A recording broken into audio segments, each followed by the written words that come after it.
Hola, soy Miguel Duarte, soy licenciado en Ciencia Política, recibido en la Universidad Católica de Córdoba, soy doctor en Ciencia Política, recibido en la Universidad Nacional de Córdoba.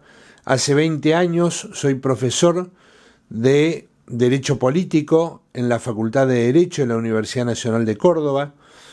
Dirijo mi consultora MD Consulting, trabajo profesionalmente en 3 temas principales.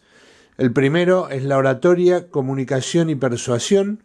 El segundo es en relación a las políticas públicas y el tercero en relación a la gestión de calidad. Además de esto, estoy llevando adelante esta iniciativa, este nuevo emprendimiento que es Usina de Conocimientos Campus Virtual, del cual soy director.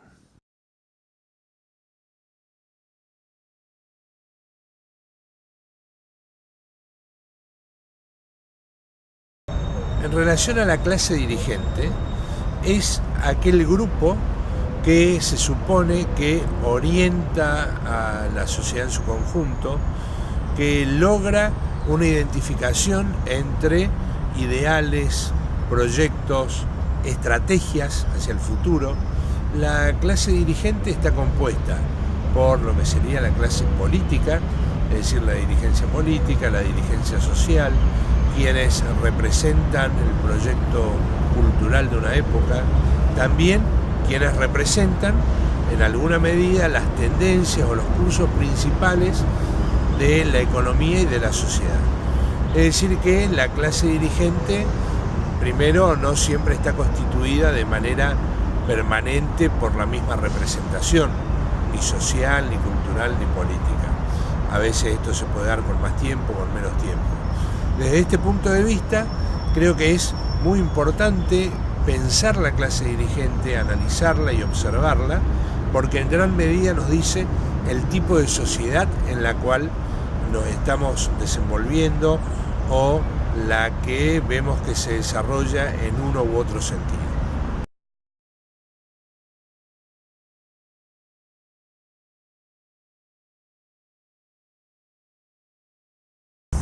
Si pensamos la clase dirigente durante el siglo XIX, que es aquella que surge de la emancipación y porque estamos hablando en clave de bicentenario, y pensamos específicamente en la eficacia con que han comunicado sus proyectos políticos, bueno, habría que analizar en primer lugar aquella clase dirigente que llevó adelante la independencia. Moreno, no cabe duda, que ha sido pionero y además señero en lo que es un modelo de desarrollo nacional, un modelo de independencia y un sistema político determinado.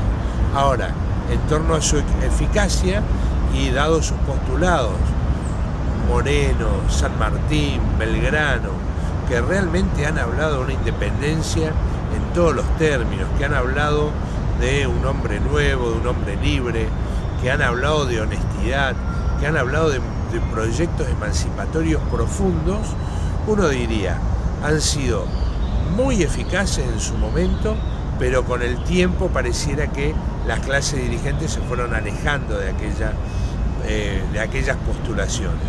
También es cierto que hay que pensar en la generación del 37, hay que pensar en la generación del 80, que han sabido comunicar un proyecto y que lo han llevado en el tiempo. Esto más allá de que uno comulgue o no con una u otras ideas, lo importante es empezar a ver en clave de clase dirigente y en clave de comunicación eficaz cómo han sido sus proyectos políticos.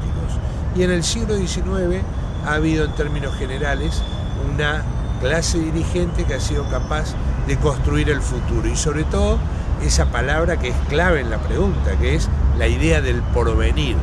En el porvenir estaba pensado el futuro, estaban pensadas varias generaciones en adelante y me parece que esto a su manera cada uno de estos grupos lo supo hacer.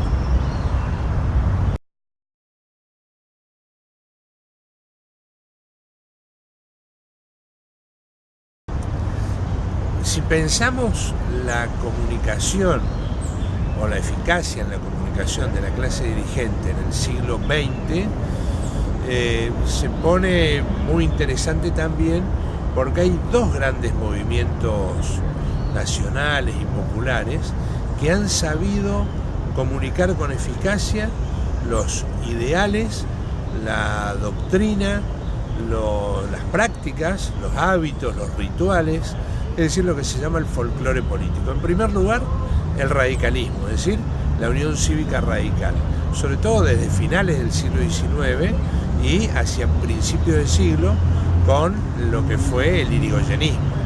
Irigoyen, que paradójicamente no era un hombre de oratoria pública, sí ha sabido comunicar fuertemente ideales, valores. Pensemos en Irigoyen, en Arturo Illia, en el mismo Alvear.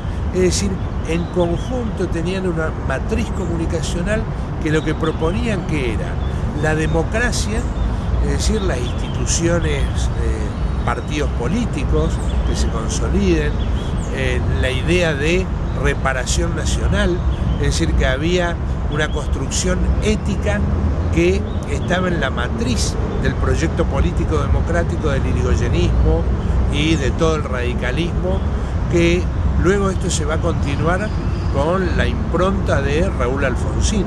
Es decir, había, podemos decir, una eficacia en la comunicación porque el proyecto político radical hasta Alfonsín tenía una misma matriz, una matriz democrática, ética, descentralización de la política, de, digamos, proyecto popular y nacional.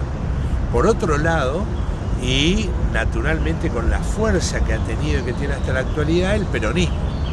Es decir, el peronismo, el Perón y Evita han sido realmente emblemáticos a la hora de pensar el proyecto nacional y popular. Han sabido profundizar en la idea de que la justicia social es la clave para hacer política, que la justicia social es la clave para una democracia popular, que la justicia social es, digamos, determinante a la hora de pensar un proyecto político. Y la justicia social no es otra cosa que pensar en los trabajadores, que pensar en los que menos tienen, en los desposeídos, en los sectores más vulnerables, para elevarles el nivel de vida y generarle, incluso en los términos que decía Irigoyen, un mínimo de bienestar siquiera, que es lo que supone la democracia. Entonces digo, radicalismo y peronismo son los dos grandes movimientos políticos, son las dirigencias que luego cristalizan en, digamos, una comunicación eficaz en este sentido. Democracia popular. Y esto es importantísimo.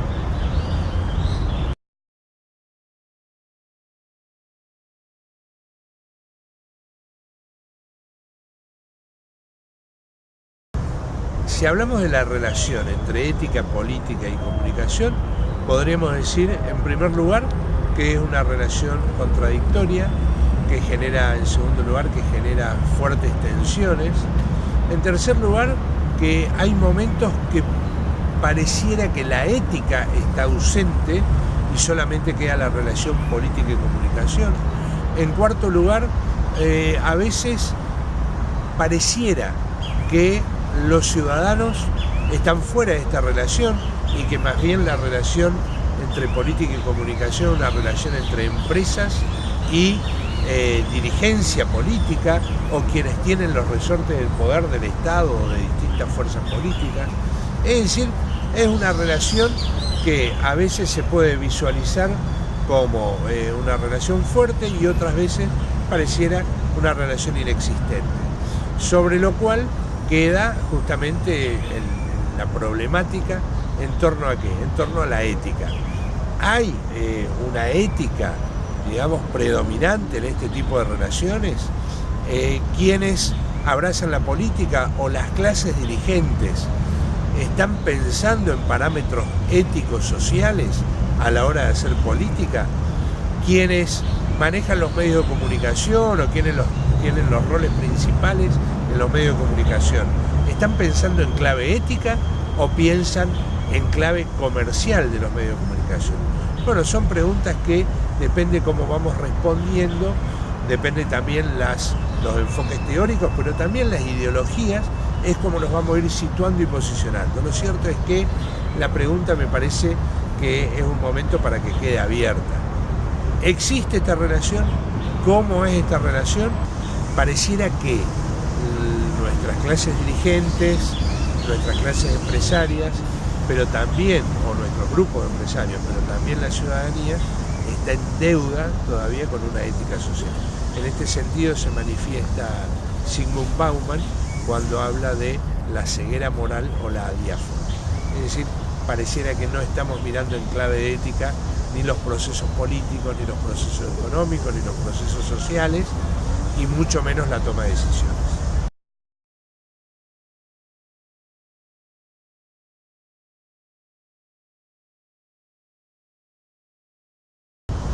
Respecto a los tips de comunicación que normalmente sugiero, en primer lugar, sostengo que hay que mirar siempre a la gente, mirar a nuestro público, mirar a la persona con la que conversamos, que en la mirada se sintetiza gran parte de nuestra comunicación. En segundo lugar, sostengo que quien habla con pasión de alguna manera empieza a tapar todos los errores o defectos que pueda tener, que son naturales a la comunicación, a la conversación y a los momentos que tiene una conversación. Hay momentos donde uno está un poco más tenso por los temas que trata, hay momentos que está más distendido.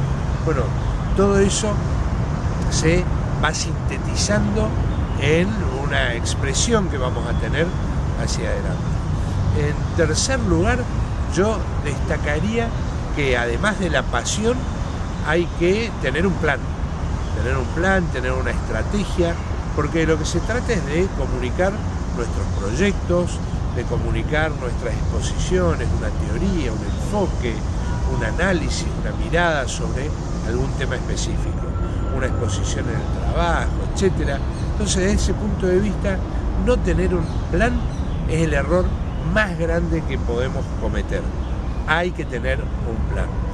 Otro tip que me parece importante es que además de mirar, digamos, con claridad, de tener pasión y de tener un plan, hay que realmente contar un relato, contar una anécdota, que lo que decimos en lo posible sea un relato que realmente sea entretenido para la gente, que sea emotivo, es decir, que llegue a la razón, que llegue al corazón. Y finalmente, lo que creo que también es importante para nuestra comunicación es que haya un vínculo fuerte entre lo que decimos y esa matriz ética social desde la cual nos paramos para hablar, ya sea en la academia, ya sea en la política, ya sea en exposiciones en ámbitos económicos, sociales, culturales. Todos de alguna manera nos paramos desde una ética. Tenemos que pensar lo que decimos, incluso en el comercio. Tenemos que pensar lo que decimos desde una construcción ética social, que es la que se representa en una época, pero también hacia el futuro.